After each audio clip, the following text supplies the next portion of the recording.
How would you bring the effect of race and culture on how the client experiences and expresses emotion if you haven't asked before, say 6 months into therapy? That's a great question. And so many of us haven't asked before. Whoever wrote the question in isn't alone. And I would simply share with the client that you're growing in your awareness. Thankfully, our world is waking up to systematic racism, and you want to be doing more of your part to bring race, ethnicity, culture into the conversation. And even though it's 6 months into our meetings, there's no time like the present. We're a humanistic therapy. We are humans doing the best we can. And I think you just bring it in as your awareness is growing that you've needed to. And you're gracious with yourself, yet you bring it in. Wonderful. And so, yes, this is what I would say. I wish I had done this earlier. I believe I should have.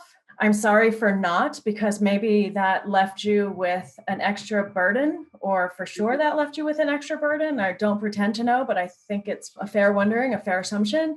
And I would like to talk about it now. And how would it be for us to talk about how you each identify ethnically? How does race play out? How does the same cultural questions? One of the next questions, Jen, is, are we leading with this in EFT assessment now? And I am.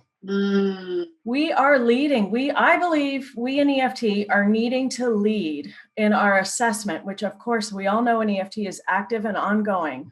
Assessment is always ongoing, which is why 6 months into treatment, just like you would have needed to review assessment if you had learned something different about one of the partners, it's not too late to bring up culture, race, and ethnicity. And in fact, it needs to be brought up, and I'm doing my best to lead with it in every moment I can, and to make it more normal for me to have the conversations, to make it more normal for my clients to expect the conversations. It's a repetitive, iterative conversation. I'm imagining as safety grows, the data I'll learn from my clients will continue to unfold and expand. And as we build rapport, hopefully safety grows, and we keep going deeper and deeper with the cultural, race, ethnicity piece. That's great.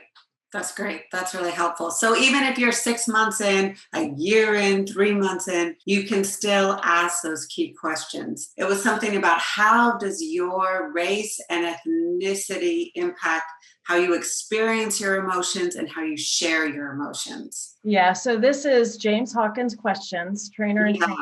I added the emphasis on how you experience your own emotion and how you express your own emotion. Nobody here is surprised that Catherine Ream added the emotional piece, but his exact question is, how do you identify yourself ethnically? How does your ethnic identify inform how you experience your own emotion and how you express your emotion? Another question I'd love to add, and I've added to all the other assessment questions, is, can you talk with each other about this?